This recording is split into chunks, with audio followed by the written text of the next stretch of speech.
Good afternoon students. మనము జియోగ్రఫీలో ఒక lesson చదువుకున్నాం, అండ్ హిస్టరీలో ఒక లెసన్ చదువుకున్నాం, ఎకనామిక్స్లో ఒక లెసన్ చదువుకున్నాం. ఇప్పుడు మనకు పెండింగ్ ఉన్న లెసన్ ఏంటిదంటే సివిక్స్ మాత్రం పెండింగ్ ఉంది. ఈ సివిక్స్ ఒక లెసన్ కంప్లీట్ చేసామంటే మనం అన్నిట్లోనూ ఒక యూనిట్ కంప్లీట్ చేసినట్లు అయిపోతుంది. ఈ సివిక్స్ ఫస్ట్ లెసన్ ఏంటంటే ఇండియన్ కాన్స్టిట్యూషన్, తెలుగులో అయితే భారత రాజ్యాంగం. ఈ లెసన్ చెప్పే ముందు I have a question for you. మీరందరూ స్కూల్కి వస్తూ ఉంటారు కదా, ఎన్ని గంటలకు స్కూల్కి వస్తారు? ఖచ్చితంగా ఒక 9 o'clock లోపల స్కూల్లో ఉండాలి. ఎన్ని గంటలకు వెళ్తారు? 4:30కి అట్లా కదా. అట్లా కాకుండా 10 o'clock స్కూల్కి రావచ్చా? 2 గంటలకి స్కూల్ నుంచి వెళ్ళిపోవచ్చా? మీకు ఇష్టం వచ్చినప్పుడు వచ్చి ఇష్టం వచ్చినప్పుడు పోవడానికి వీలవుతుందా? అట్లా క్లాస్ రూమ్ చూస్తాం కదా, క్లాస్ రూమ్లో టీచర్ లేనప్పుడు అందరు కామ్గా ఉండాలని చెప్తాం. ఒక చిన్న స్కూల్కి ఇన్ని రూల్స్ అండ్ రెగ్యులేషన్స్ ఉన్నప్పుడు భారతదేశం లాంటి ఇంత పెద్ద కంట్రీని పరిపాలించడానికి లేదా గవర్న్ చేయడానికి ఎన్ని రూల్స్ అండ్ రెగ్యులేషన్స్ ఉండాలి? ఆ రూల్స్ అండ్ రెగ్యులేషన్స్ ఎవరు పెట్టారు? ఆ రూల్స్ అండ్ రెగ్యులేషన్స్ని ఏమంటారు అనే విషయాన్ని, అంతేకాకుండా మనకున్న ఫండమెంటల్ డ్యూటీస్ని, అంతేకాకుండా ఫండమెంటల్ రైట్స్ని మనం ఈ లెసన్లో తెలుసుకోబోతున్నాం. So what we're going to learn today, we're going to learn about what is constitution, when it's formed, who formed it, and then fundamental duties అంటే ఏంటి, ఫండమెంటల్ రైట్స్ అంటే ఏంటి, నేషనల్ ఎమర్జెన్సీ అంటే ఏంటి, అంతేకాకుండా స్టేట్ ఎమర్జెన్సీ అంటే ఏంటి అనే విషయాలన్నీ మనం ఈ లెసన్లో తెలుసుకోబోతున్నాం. ఫస్ట్ మనం fundamental law of a country అంటే ఏంటిదని చూస్తే, కాన్స్టిట్యూషన్ని మనం fundamental law of a country అంటాం. అసలు ఈ కాన్స్టిట్యూషన్ అంటే ఏంటిదంటే it is a book of rules and regulation to govern a country. అర్థమవుతుందా? భారతదేశాన్ని ఎలా పరిపాలించాలి, ఫర్ అన్ ఎగ్జాంపుల్ ప్రైమ్ మినిస్టర్ని ఎలా ఎన్నుకోవాలి, దెన్ ప్రెసిడెంట్ని ఎలా ఎన్నుకోవాలి, ఒక సీఎం ఎలా ఎన్నుకోబడాలి, సీఎంకున్న పవర్స్ ఏంటి, ఆయనకున్న డ్యూటీస్ ఏంటి, ఆయనకున్న అర్హతలు ఏంటి అనే అన్ని విషయాలు ఆ బుక్లో రాయబడి ఉంటాయన్నమాట. దాన్ని మనం ఏమంటామంటే కాన్స్టిట్యూషన్ అంటాం, తెలుగులో అయితే రాజ్యాంగం అంటాం. ఈ కాన్స్టిట్యూషన్ని మనం స్వాతంత్రం వచ్చిన తర్వాతే ఫ్రేమ్ చేయడం జరిగింది. అంటే బ్రిటిష్ వాళ్ళు మన దేశం నుంచి వెళ్ళిపోయిన తర్వాతే అప్పటి నాయకులైన మన జవహర్లాల్ నెహ్రూ గారు అందరూ అక్కడ టీమ్ మెంబర్స్ అంతా కలిసి ఏం చేశారంటే కంపల్సరీ మిగతా దేశాల్లో కూడా మనకి కూడా ఇండియాకు కూడా ఒక కంపల్సరీ ఒక కాన్స్టిట్యూషన్ అంటే రాజ్యాంగం ఉండాలి.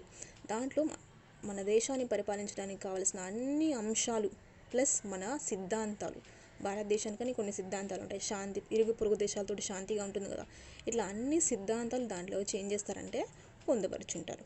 సరే, ఇప్పుడు మనం ఆ కాన్స్టిట్యూషన్ ఫ్రేమింగ్ అసలు ఎలా మొదలైంది, భారత రాజ్యాంగాన్ని ఎలా తయారు చేశారు, ఎప్పుడు తయారు చేశారు, అసలు ఆ ప్రాసెస్ ఏంటి అనే విషయాన్ని చూస్తే, ఫ్రేమ్డ్ బై కాన్స్టిట్యూంట్ అసెంబ్లీ. ఈ కాన్స్టిట్యూషన్ని ఫ్రేమ్ చేయడానికని ఒక కమిటీ లాగా పెడతారనమాట. దాన్నే ఏమంటామంటే కాన్స్టిట్యూంట్ అసెంబ్లీ అంటాం. ఈ కమిటీలో మొత్తం ఎంతమంది మెంబర్స్ ఉన్నారంటే 389 మెంబర్స్ ఉన్నారు.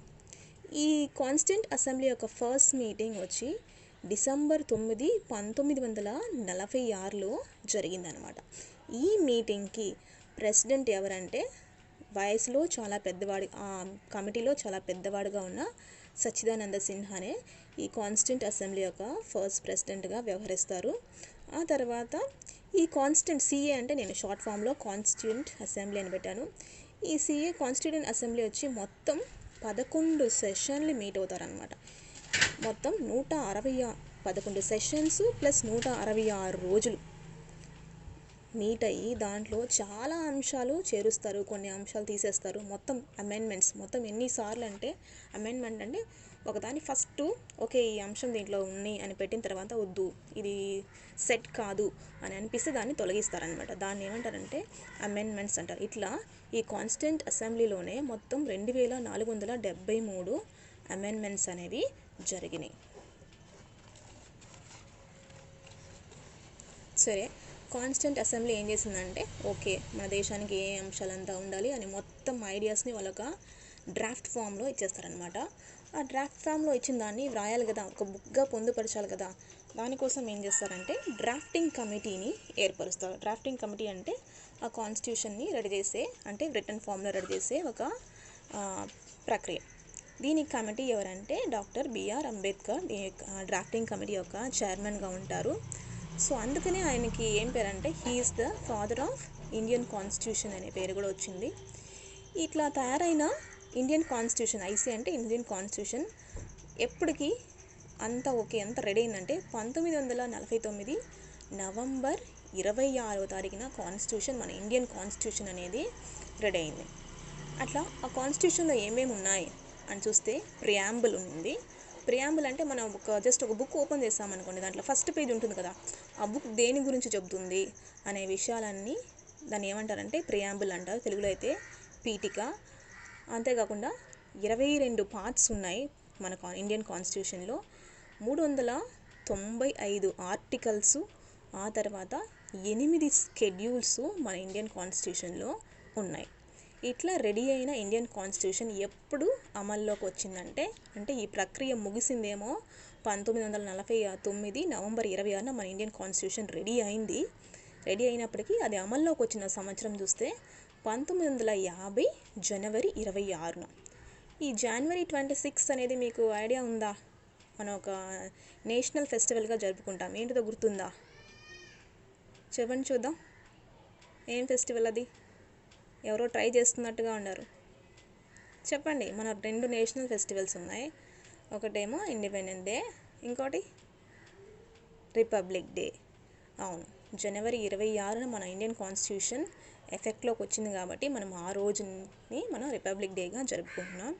సరే, మన ఇండియన్ కాన్స్టిట్యూషన్ని రాసింది తన స్వహస్తాలతో రాసింది ఎవరంటే ప్రేమ్ బిహారీ నరేన్ రైజ్డా అనే అతను తన స్వహస్తాలతోటి మన భారత రాజ్యాంగాన్ని రచిస్తారనమాట. ఆ స్టైల్ అంటే ఆ రిటర్న్ స్టైల్ ఎలా ఉండేదంటే ఇటాలిక్ స్టైల్లో, అంటే కర్సివ్లో ఉండేదన్నమాట. ఇది ఇట్స్ వెరీ ఇంపార్టెంట్, 1 మార్క్లో అడిషనల్ క్వశ్చన్గా రావచ్చు. అంటే హూ రిటర్న్ ఇండియన్ కాన్స్టిట్యూషన్ అనే క్వశ్చన్ వస్తే ప్రేమ్ బిహారీ నరైన్ రైజ్డా అనేది గుర్తుంచుకోండి. ఏ స్టైల్లో రాశారు అని కూడా ఒక క్వశ్చన్ రావచ్చు.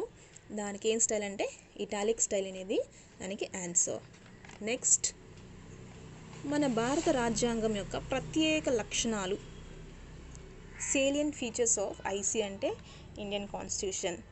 మిగతా కంట్రీలో లేని అంశాలు, మిగతా కంట్రీ యొక్క కాన్స్టిట్యూషన్లో లేని అంశాలు మన భారతదేశంలో కొన్ని ఉన్నాయి.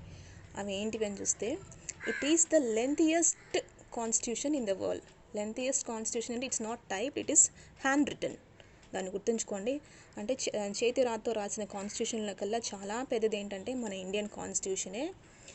దీంట్లో ఉన్న అంశాలు ఏంటివంటే provisions borrowed from other countries. దీంట్లో ఉన్న అంశాలు ఏంటివంటే కొన్ని మిగతా కంట్రీస్లో ఉన్న కాన్స్టిట్యూషన్ నుంచి కూడా కొన్ని మంచిగా ఉండే ప్రొవిజన్స్ని మన కాన్స్టిట్యూషన్లో చేరడం అయింది. ఆ తర్వాత మన ఇండియన్ కాన్స్టిట్యూషన్ చూస్తే partly rigid and partly flexible. అంటే మరీ టఫ్గా, మరీ చాలా కష్టంగానూ ఉండదు, అంటే వెరీ స్ట్రిక్ట్గాను ఉండదు, అట్ ద సేమ్ టైం చాలా ఫ్లెక్సిబుల్గాను ఉండదు, మధ్యస్థంగా ఉంటుందన్నమాట. ఇప్పుడు దుబాయ్ కాన్స్టిట్యూషన్ అంతా చూస్తే, దుబాయ్లో చూస్తే అక్కడ ఏదైనా తప్పు చేస్తే భయంకరమైన దండలు ఉంటాయి. కానీ మన ఇండియన్ కాన్స్టిట్యూషన్ అలా లేదనమాట. It's partly rigid and partly flexible. ఆ తర్వాత మన ఇండియన్ కాన్స్టిట్యూషన్ ఏం చేస్తుందంటే ఫెడరల్ గవర్నమెంట్, అంటే ప్రజలే తమ నాయకులను ఎన్నుకునే విధానంగా తన ప్రొవిజన్స్లో తెలియజేస్తుంది. ఆ తర్వాత ఇక్కడ ఏంటంటే ఇండియన్ కాన్స్టిట్యూషన్ ప్రకారం ప్రజలందరూ ఇండిపెండెంట్ జ్యుడిషియరీ, చట్టం ముందు అందరం సమానమే. నువ్వైనా సరే, నేనైనా సరే, పిఎం అయినా సరే, సీఎం అయినా సరే, తప్పు చేస్తే వాళ్ళకి శిక్ష విధించాల్సిందే, తప్పు చేయకపోతే, నేరస్తులు కాకపోతే వాళ్ళని రిలీజ్ చేయొచ్చు అన్నమాట. ఇట్లాగా ఇండిపెండెంట్ జ్యుడిషియరీని మన ఇండియన్ కాన్స్టిట్యూషన్ మన అందరికీ, మన భారతీయ పౌరులందరికీ ఇవ్వడం జరిగింది.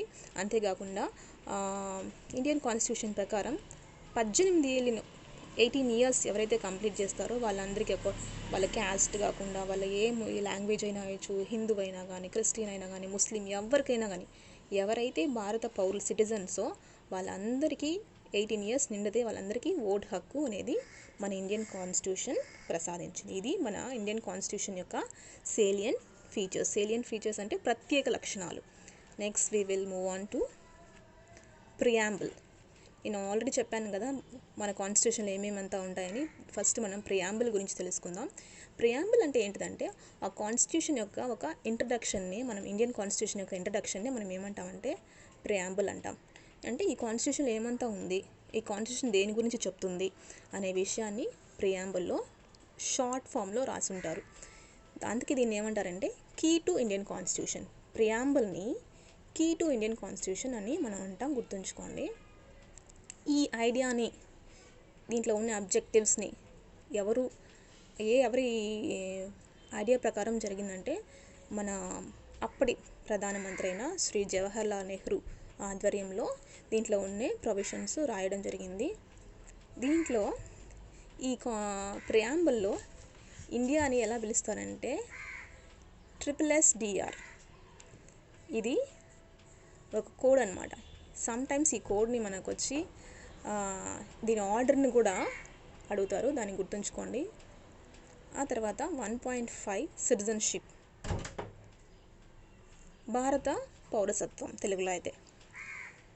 అసలు ఈ సిటిజన్ అనే పదం ఏ లాంగ్వేజ్ నుంచి వచ్చింది, దానికి అర్థం ఏంటిదనే మనం తెలుసుకుందాం. First, the word citizen derived from the Latin word civis.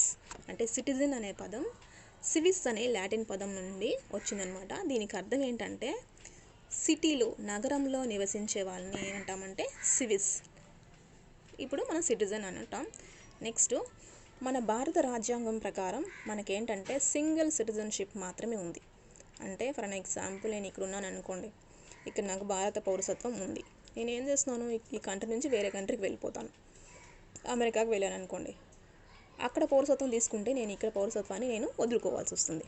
అంటే భారత రాజ్యాంగం ప్రకారం ఒక కంట్రీలో మాత్రమే, మన భారతీయుల పౌరులకి మన కంట్రీలో మాత్రమే పౌరసత్వం ఉంటుంది. మనం ఇంకో కంట్రీకి వెళ్ళిపోయామంటే మన భారతదేశం యొక్క సిటిజన్షిప్ని మనం కోల్పోవాల్సి వస్తుంది. సరేనా?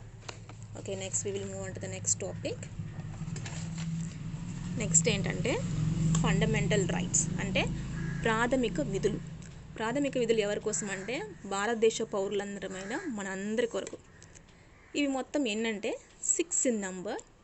ఇవి ఎక్కడున్నాయి కాన్స్టిట్యూషన్లో, ఏ ప్లేస్లో ఉన్నాయంటే పార్ట్ 3లో మనం ఆల్రెడీ చదువుకున్నాం కదా. పార్ట్ 3లో ఆర్టికల్ 12 నుంచి 35 వరకు దేని గురించి చెప్తున్నారంటే మన ఫండమెంటల్ రైట్స్ గురించి చెప్తున్నారు. ఫస్ట్ రైట్ ఏంటంటే రైట్ టు ఈక్వాలిటీ. ఎన్నవ ఆర్టికల్ నుంచి ఎన్నవ ఆర్టికల్ వరకు ఉందంటే 14 నుంచి 18 వరకు రైట్ టు ఈక్వాలిటీ గురించి చెప్తున్నారు. దీని ప్రకారం ఏంటంటే చట్టం ముందు అందరూ సమానమే. ఎవరైనా సరే, సీఎం అయినా, పిఎం అయినా, సామాన్య పౌరుడైనా, భిక్షగాడైనా, అతను భారతీయ పౌరుడైతే అందరూ సమానమే. Next, right to freedom. దీని అర్థం ఏంటి, ఇది ఆర్టికల్ ఎన్ని నుంచి 19 నుంచి 22 వరకు ఉన్న ఆర్టికల్స్ రైట్ టు ఫ్రీడమ్ గురించి మనకి చెప్తున్నాయి. రైట్ టు ఫ్రీడమ్ అంటే ఏంటిదంటే మనకి ఇష్టం వచ్చిన మతాన్ని మనం స్వీకరించవచ్చు. అంతేకాకుండా ఇష్టం వచ్చిన చోట మనం నివసించవచ్చు, ఇష్టం వచ్చిన వ్యాపారాన్ని మనం చేయొచ్చు. అందుకని దొంగతనం, స్మగ్లింగ్ అంతా చేయకూడదు. ఓకేనా? నెక్స్ట్, థర్డ్ రైట్ ఏంటంటే రైట్ అగెయిన్స్ట్ ఎక్స్ప్లాయిటేషన్. ఎక్స్ప్లాయిటేషన్ అంటే ఏంటిదంటే ఏమార్చడం. నిన్ను ఎవరైనా ఏమార్చారు అనుకోండి, దాన్ని ఎదిరించి నువ్వు పోలీస్ స్టేషన్లో కంప్లైంట్ ఇవ్వచ్చు. ఓకేనా? ఆ హక్కు నీకు ఉంది. నెక్స్ట్ రైట్ ఏంటంటే రైట్ టు రిలీజియన్. అంటే నీకు ఇష్టం వచ్చిన, భారతీయ పౌరులందరికీ వాళ్ళకి ఇష్టం వచ్చిన మతాన్ని స్వీకరించే హక్కు ఉంది. ఓకేనా? ఈ హక్కుని ఏ ఆర్టికల్స్ తెలియజేస్తున్నాయంటే 25 నుంచి 28 వరకు. ఓకేనా? Next, cultural and educational rights. మీరు ఇప్పుడు గమనిస్తే కొన్ని ప్రైవేట్ స్కూల్లో, క్రిస్టియన్ ప్రైవేట్ స్కూల్స్ ఉంటాయి. ఆ స్కూల్స్ ఏంటంటే వాళ్ళ పాఠశాలలో, వాళ్ళ స్కూల్స్లో క్రిస్టియానిటీని చెప్పొచ్చు అనమాట. క్రిస్టియన్ ప్రేయర్స్ కానీ, లేదా ముస్లిం స్కూల్ అయితే ముస్లిం ప్రేయర్స్ని కానీ, వాళ్ళ మతాన్ని స్ప్రెడ్ చేసుకునే అధికారం ఇచ్చున్నారు. ఓకేనా? నెక్స్ట్, వెరీ ఇంపార్టెంట్ రైట్ ఏంటంటే రైట్ టు కాన్స్టిట్యూషనల్ రెమెడీస్. ఇప్పుడు మనకిచ్చిన ఈ 5 రైట్స్లో నీకు ఏదైనా రైట్ అంటే, నిన్ను ఎవరైనా నువ్వు ఈ మతాన్ని స్వీకరించకూడదు అని నిన్ను ఎవరైనా కంపల్ చేశారనుకోండి, దానికి అర్థం ఏంటంటే నీ ప్రాథమిక హక్కు, నీ రైట్, ఫండమెంటల్ రైట్ నీకు దొరకనట్టే. అట్లాంటి ఒక సిట్యువేషన్ ఏర్పడినప్పుడు దాన్ని ఎదిరించి నువ్వు కోర్టులో అప్పీల్ చేయొచ్చు. ఏ రైట్ ప్రకారం అంటే ఈ 6వ రైట్ అయినా right to constitutional remedies. Okay, అర్థమైందా? Next we will move on to, okay, దానికంటే ముందు ఇంతకు పూర్వం 1978 వరకు ఈ ప్రాథమిక హక్కులు అనేవి అంటే ఫండమెంటల్ రైట్స్ అనేవి 7గా ఉండేవి, కానీ ఇప్పుడు 6 ఉన్నాయి. దాంట్లోంచి ఒక రైట్ని రిమూవ్ చేశారనమాట. ఆ రైట్ ఏంటంటే ఆర్టికల్ 31లో ఉండే రైట్ టు ప్రాపర్టీ, అంటే భారతీయ పౌరులందరికీ ప్రాపర్టీని ఉంచుకునే అధికారం ఉంది అనేది అప్పుడు ప్రాథమిక హక్కుగా ఉండేదన్నమాట. దాన్ని 44వ అమెండ్మెంట్ అంటే సవరణ ద్వారా దాన్ని 1978లో ఏం చేశారంటే రిమూవ్ చేశారు. సరే, నెక్స్ట్ మనం వస్తే ఫండమెంటల్ డ్యూటీస్. మనం భారతీయ పౌరులందరికీ మనకి ఏమి ఇచ్చారంటే మన ఇండియన్ కాన్స్టిట్యూషన్ ఫండమెంటల్ రైట్స్ ఇచ్చింది కదా. అట్ ది సేమ్ టైం మనం కూడా మన దేశానికి చేయవలసిన పన్ను కొన్ని ఉన్నాయి. ఈ ఫండమెంటల్ డ్యూటీస్ని ఎక్కడి నుంచి తీసుకోవడం జరిగిందంటే రష్యా యొక్క కాన్స్టిట్యూషన్ నుంచి మనం తీసుకోవడం జరిగింది. ఎన్నవ అమెండ్మెంట్ అంటే 42వ అమెండ్మెంట్ ద్వారా మనం ఈ ఫండమెంటల్ డ్యూటీస్ని తీసుకున్నాం. ఫండమెంటల్ డ్యూటీస్ అంటే ఏంటిదో కాదు, భారత జాతీయ గీతాన్ని, జాతీయ చిహ్నాలని మనమందరం ఏం చేయాలంట, గౌరవించాలి. పబ్లిక్ ప్రాపర్టీస్ని మనం ఏం చేయకూడదు, వేస్ట్ చేయకూడదు. బస్సులు కానీ ఇవన్నీ మన ప్రాపర్టీగా మనం చూసుకోవాలన్నమాట. సో ఇవన్నీ మనకి యొక్క ఫండమెంటల్ డ్యూటీస్ అంటే ప్రాథమిక విధులు. నెక్స్ట్ మనం చాలా ఇంపార్టెంట్ అయిన విషయం తెలుసుకోబోతున్నాం. అదేంటంటే ఎమర్జెన్సీ, అత్యవసర పరిస్థితి అంటాం. ఈ ఎమర్జెన్సీ వచ్చి 3 types. First one national emergency, second one state emergency, last one financial emergency. National emergency వచ్చి ఏ ఆర్టికల్ చెప్తుందంటే ఆర్టికల్ 352. దీని ప్రకారం ఏంటంటే భారతదేశాన్ని నుంచి ఏదైనా శత్రు దేశాల నుంచి, ఫర్ ఎగ్జాంపుల్ చైనా కానీ పాకిస్తాన్ నుంచి ఏదైనా యుద్ధం వచ్చిందనుకోండి, లేదా ఏదైనా పెద్ద ఆపద వచ్చినప్పుడు ఏం చేస్తారంటే నేషనల్ ఎమర్జెన్సీని, జాతీయ అత్యవసర పరిస్థితిని ఏం చేస్తారంటే ప్రకటిస్తారు. ఓకేనా, అంటే హోల్ కంట్రీ అలర్ట్గా ఉంటుంది. అట్లాంటి టైంలో మన యొక్క ప్రాథమిక హక్కులు కొన్ని నిలిపేయడం జరుగుతుంది. ఓకేనా, ఇప్పటి వరకు దాన్ని ఎన్నిసార్లు చేశారంటే అంటే ఈ నేషనల్ ఎమర్జెన్సీని 3 టైమ్స్ ప్రకటించారు. నెక్స్ట్ చూస్తే స్టేట్ ఎమర్జెన్సీ అంటే రాష్ట్ర అత్యవసర పరిస్థితి. ఇది 356. ఈ నంబర్స్ వెరీ ఇంపార్టెంట్. 1 మార్క్ క్వశ్చన్స్లో వచ్చే ఛాన్సెస్ అయితే చాలా ఉన్నాయి. ఈ స్టేట్ ఎమర్జెన్సీ అంటే దేశం, ఫర్ ఎగ్జాంపుల్ రాష్ట్రంలో ఏదైనా భారీగా నిరసనలు, కల్లోలం, కలహాలు, కొట్టుకోవడం, భయంకరమైన అశాంతి చర్యలు జరిగాయనుకోండి, అప్పుడు ఆ దేశంలో ఉండే, ఆ రాష్ట్రంలో ఉండే గవర్నర్ ఏం చేస్తారంటే ప్రెసిడెంట్ ఆజ్ఞ ప్రకారం రాష్ట్ర అత్యవసర పరిస్థితిని అంటే స్టేట్ ఎమర్జెన్సీని డిక్లేర్ చేయొచ్చు. అట్లా డిక్లేర్ చేసిన ఎవరి తరపునంటే అట్లా డిక్లేర్ చేసినప్పటి నుంచి ఒక 3 years గవర్నరే రాష్ట్రాన్ని పరిపాలించవచ్చు రాష్ట్రపతి పేరున.